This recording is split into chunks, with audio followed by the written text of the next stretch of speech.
matter of great concern that the world's largest democracy, India, finds itself falling on press freedom rankings. Bharat को इस index में उन देशों के साथ रखा है जहां पत्रकारों के लिए स्थितियां बहुत मुश्किल हैं।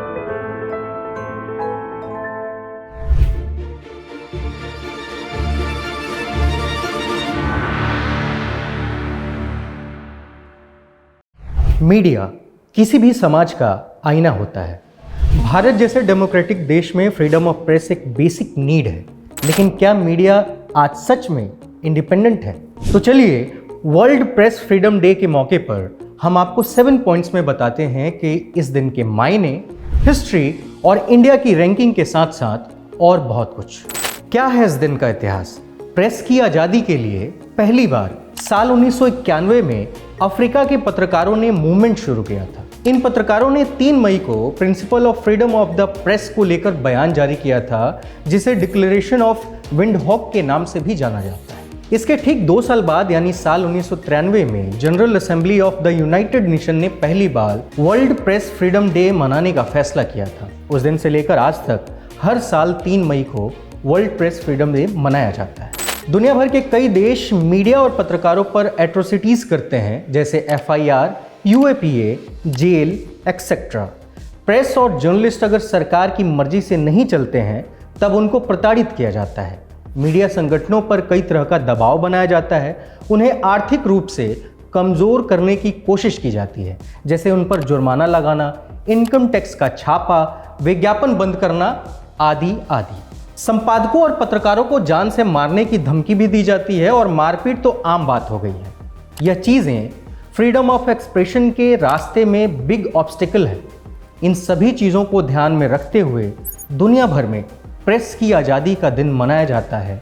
लोगों को बताया जाता है कि कैसे मीडिया की स्वतंत्रता छीनी जा रही है और साथ ही इस इशू पर सरकार की जवाबदेही तय की जाती है।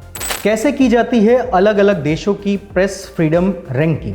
रिपोर्टर विदाउट बॉर्डर्स पेरिस की एक इंटरनेशनल नॉन गवर्नमेंटल ऑर्गेनाइजेशन है जो 2002 से वर्ल्ड प्रेस फ्रीडम इंडेक्स जारी करती है।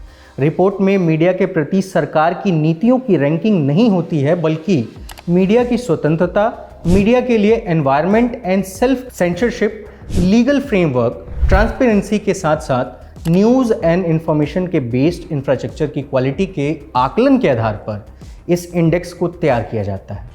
यह कुल 180 देशों का प्रेस फ्रीडम इंडेक्स होता है। वर्ल्ड प्रेस फ्रीडम इंडेक्स में इंडिया का क्या नंबर है? इंडिया इस इंडेक्स में 180 देशों की लिस्ट में 150वें नंबर पर है। साल 2002 में जब पहली बार world press freedom day index जारी किया गया था, तब इंडिया की रैंकिंग 80 आउट ऑफ 180 थी, लेकिन धीरे धीरे इंडिया की रैंकिंग और ख़राब होती गई। भारत में चाहे बात UPA यानी कांग्रेस लेड सरकार की करें या NDA यानी भाजपा लेड सरकार की, दोनों ही सरकारों के कार्यकाल के दौरान इंडियन मीडिया की रैंकिंग हमेशा गिरती रही है। 2010 में कांग्रेस की सरकार के दौरान इंडिया की रैंकिंग 122 थी, वहीं 2013 में इंडिया 140वें स्थान पर पहुंच गया था। फिर 2017 में भारत की रैंकिंग में कुछ सुधार हुआ और यह 136वें स्थान पर आ गया, लेकिन एक बार फिर इंडिया इस लिस्ट में 150वें स्थान पर पहुंच चुका है। क्या है इसके कारण? भारत की रैंकिंग गिरने के कई कारण हैं, जैसे पत्रकारों के खिलाफ हिंसा, राजनीतिक रूप से बायस्ड मीडिया और concentration of media ownership etcetera.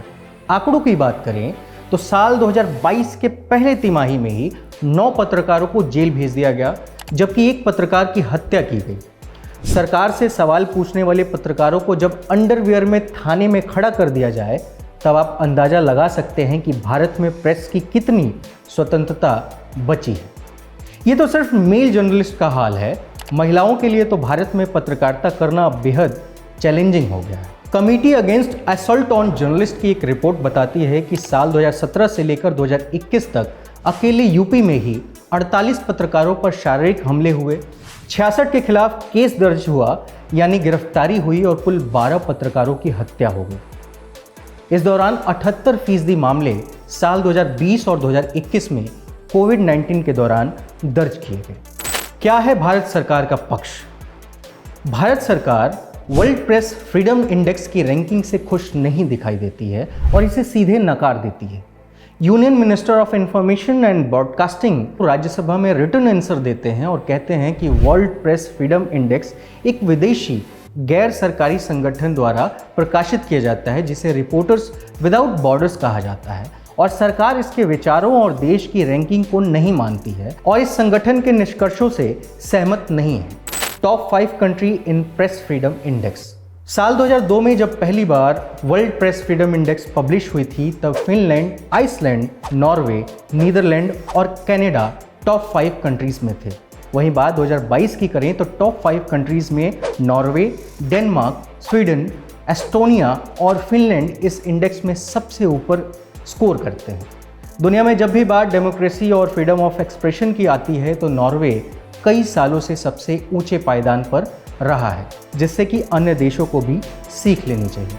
फिलहाल इस वीडियो में इतना ही। जिस पर बने रहें ऐसे तमाम वीडियो देखने के लिए बहुत बहुत धन्यवाद।